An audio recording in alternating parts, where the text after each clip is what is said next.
dans cette nouvelle vidéo pour vous parler de mes lectures de la semaine passée. Pour commencer, j'ai terminé le livre Bear Town de Fredrik Backman, qui est un roman traduit du suédois en anglais. Donc j'ai lu en anglais puisqu'il n'a pas été traduit en français encore. J'avais commencé ce livre il y a un certain moment, l'année dernière, voire même l'année précédente.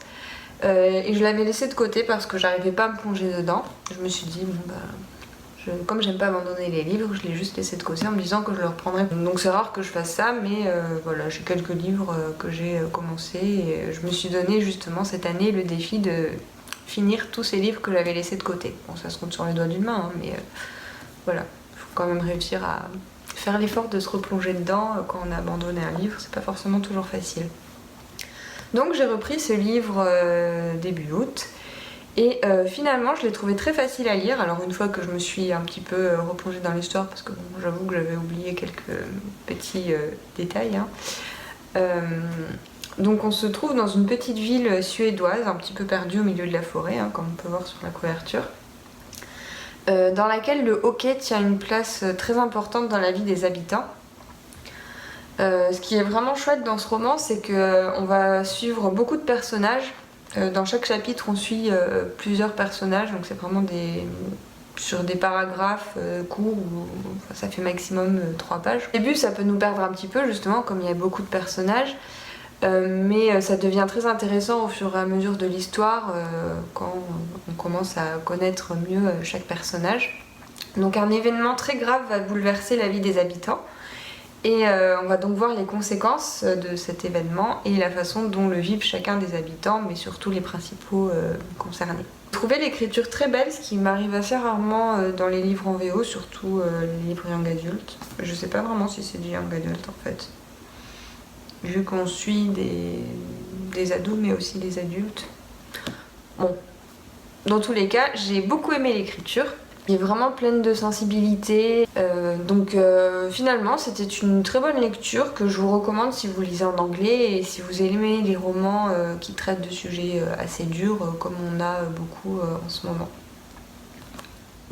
Donc le roman que j'ai terminé en suivant, c'est Hair of Fire de Sarah J. Maas, qui est donc le 3e tome de la saga Throne of Glass. J'avais moyennement aimé le premier tome, je l'avais trouvé vraiment trop rempli de clichés, mais j'avais beaucoup plus apprécié le 2e tome, dont l'intrigue devenait un peu plus intéressante, en tout cas à mon goût. Mais malheureusement j'ai été assez déçue de ce 3e tome, en fait j'ai trouvé qu'il ne se passait quasiment rien. Je me suis beaucoup ennuyée, j'ai eu du mal à me replonger dans l'univers, à m'attacher au personnage. Tout ce qui m'a intéressée, c'est la partie où on suit Manon, qui est un nouveau personnage qu'on ne connaissait pas dans les tomes précédents. Donc ça m'a peut-être fait du bien, un petit peu de renouveau, et un personnage qui avait, je trouve, une histoire assez intéressante, même si on ne comprend pas tout au long du roman le rapport avec l'histoire de Celeana. Voilà, mais en dehors de ça, tout ce qui concernait justement l'héroïne principale, ça m'a vraiment pas passionnée, j'ai pas été convaincue. Je poursuivrai quand même la saga car je n'aime pas abandonner une saga, surtout que j'ai bien apprécié le 2e tome. Donc j'ai encore espoir pour la suite. Donc ensuite j'ai lu The Starlight Watchmaker de Lauren James. J'ai acheté ce livre parce que j'avais adoré The Loneliest Girl in the Universe de la même auteure. Donc ici on rencontre Hugo, qui est un androïde qui répare des montres sur le campus d'une école. Un jour il fait la connaissance d'un élève qui s'appelle Dorian et ensemble ils vont découvrir un mystère et mener une enquête autour de ce mystère. Hugo, qui vivait isolé depuis que son maître l'avait abandonné, va donc découvrir l'amitié et comprendre à quel point sa solitude... Donc c'est un tout petit livre d'à peine plus de 100 pages et en plus c'est écrit assez gros. C'est vraiment hyper rapide et facile à lire, donc ça peut être une bonne idée d'ailleurs si vous voulez commencer à lire en anglais mais que vous n'êtes pas forcément très confiant. C'était une histoire super mignonne qui parlait de sujets assez importants et c'était vraiment une histoire qui met du baume au cœur, donc je vous la conseille vraiment, surtout que ça se lit très vite, donc voilà, vous ne risquez pas grand chose. J'ai ensuite lu encore une petite lecture rapide avec Les Intraterrestres de Manioukos, qui est un petit livre jeunesse comme je les aime, avec une histoire assez loufoque et remplie d'humour. Donc le héros qui s'appelle, je sais plus comment il s'appelle, bon, c'est pas grave, hein. C'est pas très important, va un jour se retrouver enfermé dans les vestiaires du pensionnat où il vit. Et il va faire la connaissance de petites créatures très étranges qui s'appellent les intraterrestres, donc qu'on voit sur la couverture. Je pense que c'est un petit roman très rapide à lire qui plaira beaucoup aux enfants et aux grands-enfants, parce que ça se lit vraiment tout seul, il y a beaucoup d'humour et d'aventure, donc voilà, que demander de plus. J'ai ensuite lu un livre en e-book, L'élégance du hérisson de Muriel Barbery. J'avais vu l'adaptation cinématographique il y a quelques années, donc je me suis lancée dans ce livre en ayant quand même déjà une idée de ce que j'allais lire, même si je ne me souvenais pas forcément de tous les détails. Donc on suit alternativement la concierge d'un immeuble qui est très intelligente et cultivée, mais qui fait tout pour ne pas le montrer et rentrer vraiment à fond dans le cliché de la concierge, et une petite fille qui vit dans ce même immeuble, qui est, elle, très précoce, très intelligente, mais qui a des idées suicidaires et qui a le projet de mettre le feu à son appartement et se suicider. L'écriture est très agréable, donc c'est vraiment une jolie plume, mais très fluide. J'ai juste eu un peu de mal avec les passages qui étaient trop philosophiques, parce que la philo, c'est pas vraiment ma passion. Et donc la concierge s'intéresse beaucoup à la philosophie, donc on a quand même un certain nombre de passages qui traitent de ce sujet. Concernant l'histoire, elle n'a rien de rocambolesque, hein, mais ce qui est très intéressant, c'est avant tout les relations entre les personnages. Et de ce point de vue, c'était vraiment une très bonne lecture, parce que j'ai apprécié découvrir les deux personnages principaux et tous ceux qui gravitaient autour d'elle. Et surtout être témoin des rapprochements entre certains personnages, notamment la concierge et la petite fille qui vont finir par se rencontrer et nouer des liens. Par contre, la fin, j'étais un peu déçue, je me suis dit tout ça pour ça. Après, elle était bien écrite, mais bon, j'aurais préféré autre chose personnellement. En tout cas, c'est une lecture que je vous recommande si vous aimez les romans qui sont vraiment centrés sur les personnages et leur psychologie. Donc, j'ai ensuite lu Brexit Romance de Clémentine Beauvais, que j'avais depuis un moment dans ma palle, mais que j'ai tardé à lire, je sais pas vraiment pourquoi, puisque j'adore Clémentine Beauvais. C'est vraiment une de mes auteurs préférées, d'ailleurs je l'ai dit dans la vidéo précédente, dans laquelle j'avais déjà lu un autre de ses romans. En lisant ce livre, je n'arrêtais pas de me dire, mais quel talent elle a! Enfin, j'en étais déjà convaincue avec tous les autres romans d'elle que j'ai pu lire, et bon, il y en a déjà un certain nombre, hein, je pense que je les ai quasiment tous lus, peut-être une exception ou deux. J'ai été impressionnée par la richesse de son vocabulaire, par les tournures de phrases, surtout par son humour et toutes les références. Là, les références, c'est vraiment quelque chose que j'ai adoré dans ce roman, car elles sont hyper variées. Elles viennent de plein d'époques et de genres différents, et c'est vraiment super intéressant. Et ça apporte un petit plus à l'histoire.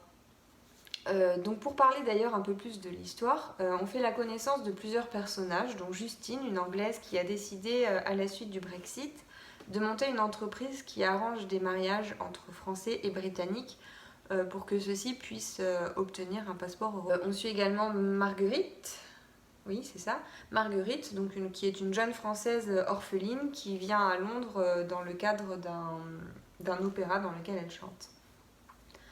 Donc ces personnages et tous ceux qui les entourent vont se rencontrer et nouer des liens. J'ai adoré suivre leurs aventures et découvrir petit à petit tous ces personnages qui, pour certains, ont des secrets et sont surtout pleins de folie.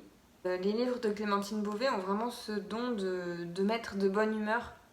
Et je pense que sa plume y est pour beaucoup, mais également les personnages qui sont toujours assez hauts en couleur.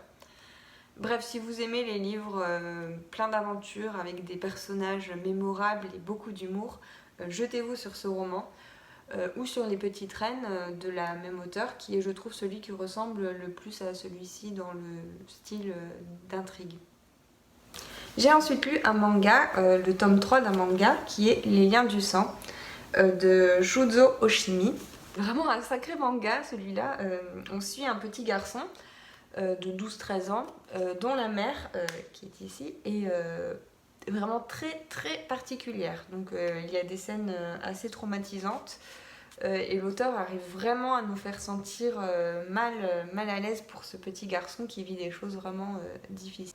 J'apprécie aussi beaucoup les dessins qui sont, je vais essayer d'en chercher, voilà, qui sont assez originaux, je trouve. Ça change de ce que l'on voit le plus souvent dans les mangas. Donc sincèrement, si vous aimez le genre de manga assez tranche de vie, mais avec des personnages un peu dérangés, même très dérangés, jetez-vous dessus parce que je trouve vraiment qu'il vaut le détour. Ensuite, j'ai lu et donc fini la saga des désastreuses aventures des orphelins Baudelaire avec le tome 13. Donc j'avais lu un certain nombre de tomes de cette saga quand j'étais ado, mais je ne l'avais jamais terminé. Donc il y a quelques temps, je me suis dit allez, je vais tout relire et je vais terminer enfin cette saga. Donc j'ai relu les 12 premiers tomes quasiment d'affilée et je me suis arrêtée. Et j'ai beaucoup traîné avant de lire ce 13e et dernier tome. Donc c'est toujours difficile de finir une saga, surtout quand elle est assez particulière à nos yeux, ce qui est le cas pour moi avec cette saga. Donc pour ceux qui ne connaissent pas, on suit Violette, Klaus et Prunille, 3 frères et sœurs qui deviennent orphelins dans le premier tome. Donc ils vont passer de tuteur en tuteur au fil des tomes et découvrir des tonnes de mystères sur leurs parents et sur une organisation secrète. Des tonnes de mystères d'ailleurs auxquels on aura finalement assez peu de réponses dans le dernier. Pendant la fin était très bien, en tout cas à mes yeux, elle était vraiment à l'image du reste de la série. Évidemment ça fait bizarre de quitter ces personnages et de savoir que l'on ne connaîtra pas la suite de leur histoire. J'aurais aimé pouvoir les suivre encore et encore, mais je sais que je relirai sûrement la saga un jour, assez lointain quand même, et que je retrouverai avec plaisir ces personnages et je revivrai toutes ces aventures à leur côté. Et ça sera toujours un plaisir, je pense. Donc si vous n'avez jamais lu cette série, je vous la conseille vraiment. Les romans sont courts et se lisent très vite. Le style de l'auteur est vraiment original et très immersif. Les personnages sont attachants et si vous aimez les mystères, là, vous serez servi. Et pour finir cette vidéo, je vais vous présenter encore un Pépix. Qui est Les fantômes d'Achille Plume de Catherine et Florian Ferry. C'est encore une fois un roman de cette collection que j'ai beaucoup apprécié, dans lequel on retrouve tout ce qui fait l'attrait de cette collection, justement, de l'aventure et de l'humour. Donc Achille, qui est ce petit garçon là, a un don puisqu'il voit les fantômes et notamment sa meilleure amie Athénaïs qui est elle justement un fantôme et qui l'accompagne partout, notamment dans une aventure amenée Achille à découvrir le monde des fantômes qu'il va sauver d'un ennemi menaçant. Donc j'ai beaucoup aimé l'univers créé par les auteurs, surtout dans un si petit roman, puisqu'il fait 230 pages. Il y a vraiment beaucoup de bonnes idées et les auteurs ont pas mal d'imagination. Je pense que ce roman plaira à coup sûr à ceux qui aiment le fantastique et les histoires de fantômes.